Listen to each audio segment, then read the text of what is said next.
लक्ष्मण जी अपनी माता सुमित्रा से आशीर्वाद और आज्ञा दोनों प्राप्त कर लेते हैं और भगवान श्री राम के पास आते हैं। कथा अब यहाँ से आगे बढ़ती है। गए लखनु जहाँ जानकी नाथु, भे मन मुदित पाई प्रिय साथु। बंदी राम सिय चरण सुहाए, चले संग नृप मंदिर आए। लक्ष्मण जी वहां पहुंचते हैं जहां जानकी जी और उनके नाथ भगवान श्री रामचंद्र जी थे।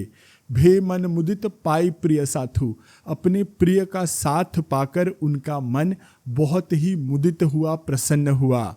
बंदी राम सिय चरण सुहाए, श्री रामचंद्र जी और सीता जी के सुंदर चरणों को उन्होंने प्रणाम किया, सिर नवाया।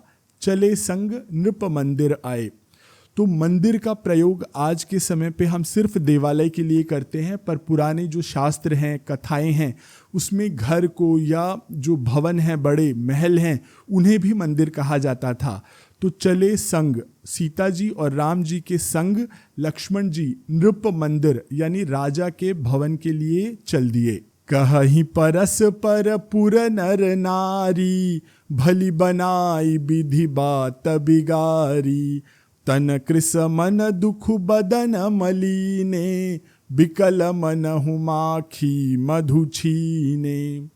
अब जब रामचंद्र जी, लक्ष्मण जी और सीता जी दशरथ जी के महल की तरफ जा रहे हैं, तो लोग जो हैं पुर के नर नारी, वो परस्पर बातें क्या कर रहे हैं, वो कह रहे हैं भली बनाई विधि, यानी कि भाग्य ने जो भली बनाई हुई बात थी उसे बिगाड़ दिया। तन कृश, अब जब लक्ष्मण जी, राम जी और सीता जी महल में पहुंचते हैं, तब दशरथ जी की स्थिति, दशा कैसी है। तन कृश, शरीर जो है कमजोर है, मन दुख और बदन मलिने, जो उनका मन है वो दुखी है, और बदन जो है, मुख जो है, वो बिल्कुल मुरझाया हुआ सा है, कमजोर है। बिकल मनहु मधुमाखी छीने, ऐसे लग रहा है मानो जैसे मधुमक्खी से किसी ने शहद छीन लिया हो, किसी ने उसका मध छीन लिया हो। करमी जहि सिरु धुनि पछिताही, जनु बिनु पंख बिहग अकुलाही। भई बड़ी भीर भूप दरबारा, बरनि न जाई विषादु अपारा। राजा दशरथ की अवस्था कैसी है। कर मीजही, वो अपने हाथ मसल रहे हैं, सिर धुन रहे हैं, पछता रहे हैं, और उनकी स्थिति कुछ ऐसी हो चुकी है। जनु बिनु, यानी कि ऐसे जैसे कि बिनु पंख, बिना पंख के बिहग, यानी पक्षी अकुला रहा है, व्याकुल हो रहा है। भई बड़ी भीड़, बहुत भीड़ हो गई है। भूप दरबारा, उनके दरबार पर, उनके द्वार पर बहुत भीड़ मची हुई है। और बरनी न जाए, वर्णन नहीं किया जा सकता, जो विषाद है, जो दुख है, वो अपार है। सचिव उठाई राउ बैठारे, कही प्रिय बचन राम पगुधारे। सिय समेत दो तनय निहारी, व्याकुल भयउ भूमिपति भारी।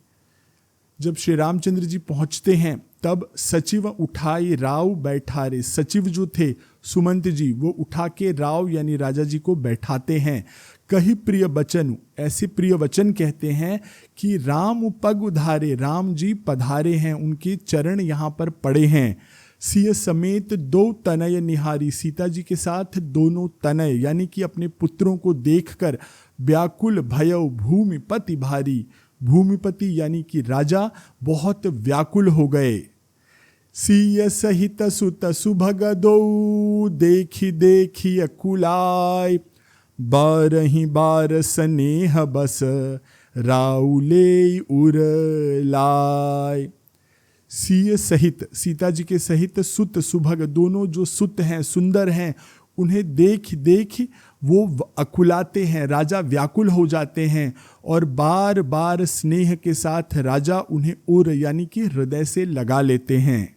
सकई न बोली बिकल नर नाहु, शोक जनित उर दारुन दाहु। नाई सी सुपद अति अनुरागा, उठी रघुबीर बिदा तब मागा। राजा नरों में शेर के समान है, नर नाहु, लेकिन उनकी स्थिति क्या है, सकई न बोल, इतने विकल हैं कि वो बोल नहीं पा रहे हैं।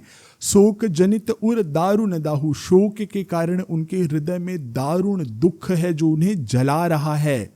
नाई सी सुपद अति अनुरागा, अब रामचंद्र जी उनके आगे सिर झुकाते हैं और उठकर वहां से विदा मांगते हैं। पितु असीस आयसु मोहि दीजे, हरस समय बिसमऊ कत कीजे, तात किए प्रिय प्रेम प्रमादु, जसु जग जाई होई अपबादु। अब अपने व्याकुल पिता को देख करके श्री राम जी कहते हैं, अब मुझे आयसु यानी कि आज्ञा दीजिए और असीस यानी कि आशीर्वाद दीजिए। हर्ष समय बिस्म कत कीजिए, ये हर्ष का समय है, इसमें मेरा उद्धार होने जा रहा है, इस समय किसी भी तरह से दुख करने की जरूरत नहीं है। तात किए प्रिय प्रेम प्रमादु, अगर आपने इस समय प्रेम के कारण प्रमाद किया यानी कि अपने कर्तव्य को निभाने में त्रुटि की, तो जसु जग जाए, तो जग में आपका जो यश है वो चला जाएगा और होई अपबादु, और बहुत ही निंदा होगी। सुनी सनेह बस उठी नर नाहा, बैठा रे रघुपति गह बाहा, सुनहु तात तुम कहूँ मुनि कहहीं, रामु चराचर नायक अहहीं। तुलसीदास जी लिखते हैं कि ये बातें सुनकर के बहुत स्नेह से जो नर नाहा है राजा, वो उठ कर के बैठते हैं और बैठा रे रघुपति गह बाहा, वो उठते हैं और रामचंद्र जी को बाह पकड़ करके अपने पास बिठाते हैं और कहते हैं, सुनहु तात तुम कहूँ मुनि कहहीं, सुनो तात तुम्हारे बारे में मुनि कहते हैं कि राम चराचर नायक अहहीं, कि राम इस चराचर जगत के नायक हैं, स्वामी हैं। शुभ अरु अशुभ कर्म अनुहारी, ईसु देई फलु हृदय बिचारी, करई जो कर्म पाव फल सोई, नीति निगम असि कह सब कोई।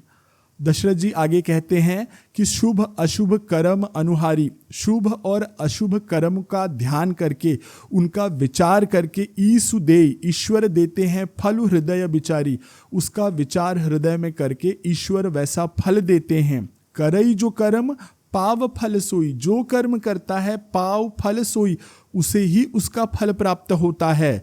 ऐसा नीति और निगम इन सब जगह कहा गया है, हर कोई ऐसा कहता है। और करे अपराधु को और पाव फल भोग, अति विचित्र भगवंत गति, को जग जाने जोग। दशरथ जी कहते हैं और करे अपराध को और पाव फल भोग, यानी कि कोई और अपराध करता है और उसका फल किसी और को प्राप्त हो रहा है। अति विचित्र भगवंत गति, भगवान की जो गति है वो क्या करने वाले हैं उसे कोई भी नहीं जान सकता है। तो यहाँ पर आज का अंक हमारा पूरा होता है। शेष कथा अगले अंक में हम कंटिन्यू करेंगे। आज के लिए आज्ञा दीजिए। सियावर रामचंद्र की जय, पवन सुत हनुमान की जय, कहो भाई सब संतन की जय।